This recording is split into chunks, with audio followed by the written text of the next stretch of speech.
I'm Luke Summerhays, and I love Squawkabilly.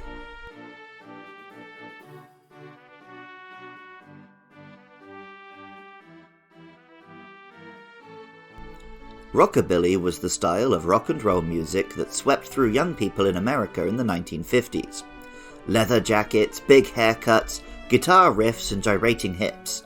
It caused a slight moral panic among older folks, which seems hilarious now, with what quaint teenage self-expression it actually was.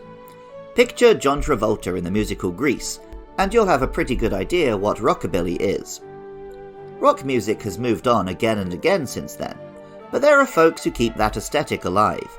Famously, in Yoyogi Park in Tokyo, Japan, middle-aged and older men with their hair in perpetually enormous quiffs and their leather jackets will still meet and air guitar for all the world to see. Like every bizarre niche subculture, it's still alive in a corner of Tokyo.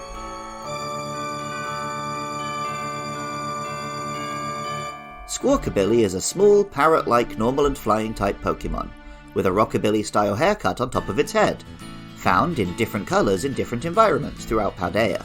The monk parakeet is a bird from South America which, after Spanish ships began to land in that part of the world, spread all across Spain, with 4 colours and with some aggressive behaviour that has seen it chase other birds out of their nesting sites. Similarly, in stories like Grease or West Side Story, the leather-jacketed teen's love for rock and roll is often paired with membership in some kind of gang. This is reflected in the way the 4 different colours of Squawkabilly form flocks that fight over territory. Pokémon Scarlet tells us of green Plumage Squawkabilly. These Pokémon prefer to live in cities. They form flocks based on the colour of their feathers, and they fight over territory. And Violet says, green feathered flocks hold the most sway. When they're out searching for food in the mornings and evenings, it can get very noisy. Currently, the only official artwork of Squawkabilly is a green one, and this is probably the colour most players will see first. Of blue Plumage Squawkabilly, Pokémon Scarlet tells us, the largest of their flocks can contain more than 50 individuals. They fly around towns and forests, searching for food and making a racket, while Violet says, blue-feathered Squawkabilly view their green-feathered counterparts as rivals, since the latter make up the largest, most powerful groups. Apart from their colours, the 2 forms of Squawkabilly are identical in terms of stats, moves, and so on. They can have the abilities Intimidate or Hustle, both appropriate for small-time troublemakers on street corners, or the hidden ability Guts. There are 2 more colours of Squawkabilly, and the only difference is that the hidden ability they might have is Sheer Force instead. Pokémon Scarlet tells us of yellow Plumage Squawkabilly. These Squawkabilly are hot-headed, and their fighting style is vicious. They'll leap within reach of their foes to engage in close combat, and Violet tells us, the yellow Squawkabilly are especially fierce. They've even been known to drive other bird Pokémon out of town. Pokémon Scarlet tells us of white Plumage. This Pokémon dislikes being alone.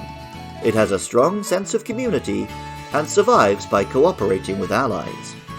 And lastly, Violet tells us of white Plumage Squawkabilly. Though these Squawkabilly are the fewest in number, they have no trouble living in towns since they blend in with the white buildings.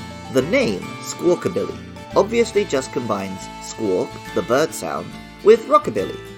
The Japanese name, Ikirinko, combines ikiri, a slang name for someone a bit cocky, with inko, a parrot. Squawkabilly is an initially silly-looking Pokémon that's actually a fun little look at a biological phenomenon through the lens of human behaviour. Similarly, we meet another older gentleman trying to recapture his youth with a big pompadour haircut during Pokémon Scarlet and Violet. And Clive is also the tip of an iceberg for something a bit deeper and more interesting. Music for Luke Loves Pokémon is by Jonathan Cromie. Artwork for the show is by Katie Groves. Writing, producing, and editing is all by me, Luke Summerhays, and funding is provided by lovely listeners at patreon.com/podcastiopodcastius. I love it when you guys get in touch. Hit me up on Twitter or Facebook at LukeLovesPKMN, and let me know your thoughts and feelings about our next 2 Pokemon, Knackley and Charcadet, or share your love for any monsters. Join me on Friday nights at 8 PM UK time for some Pokemon streams over at twitch.tv/LukeLovesPKMN.